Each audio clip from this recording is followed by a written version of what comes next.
The Israeli Navy has boarded and seized the Madleen, a yacht that was aiming to deliver a symbolic amount of aid to war-torn Gaza. The Freedom Flotilla Coalition says it's urgently working to locate the crew, which includes Swedish activist Greta Thunberg. Israel said the vessel would be taken to the port city of Ashdod.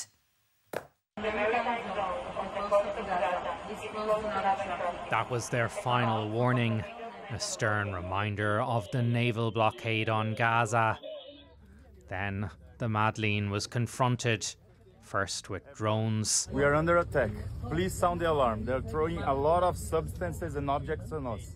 And then boarded by Israeli soldiers. Please go to your places, ditch the phones. The yacht set sail from Sicily earlier this month with a crew of activists, including Greta Thunberg. They were hoping to highlight Israel's punishing blockade on Gaza. But in a statement on social media, the Israeli Foreign Ministry described the Madleen as a selfie yacht and said those on board had tried to stage a media provocation whose sole purpose was to gain publicity.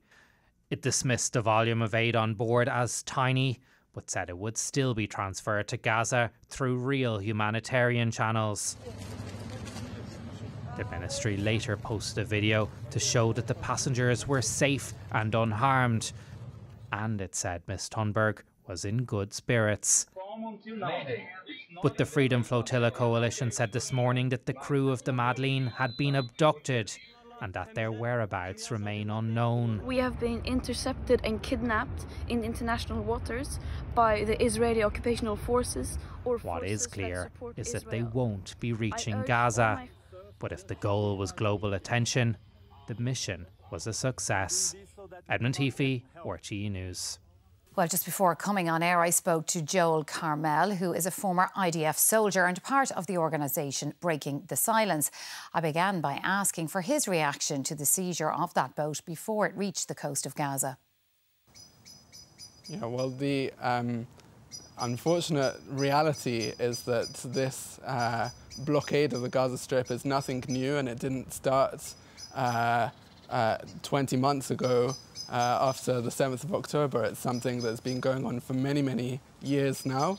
And this is actually not even the first flotilla or the first attempt to breach Israel's military blockade of the Gaza Strip.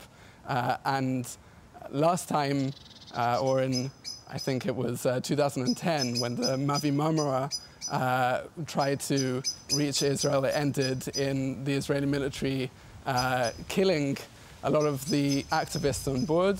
This time, I'm glad it didn't get to that, but I think it's really shameful that was the reaction of the Israeli military, and I think it's really just a great shame that we needed to come to this instead of just providing the kind of aid that the people of Gaza need.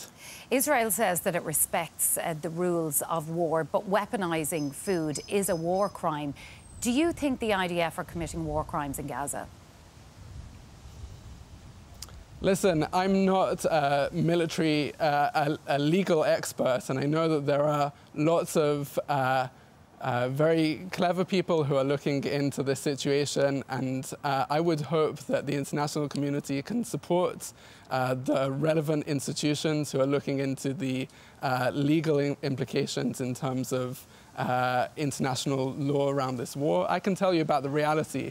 The reality is that the Israeli military is operating is sending soldiers into Gaza who have been using Palestinians as human shields, for example. I can tell you about the kind of abuse that's happening in detention centers at the hands of the Israeli military.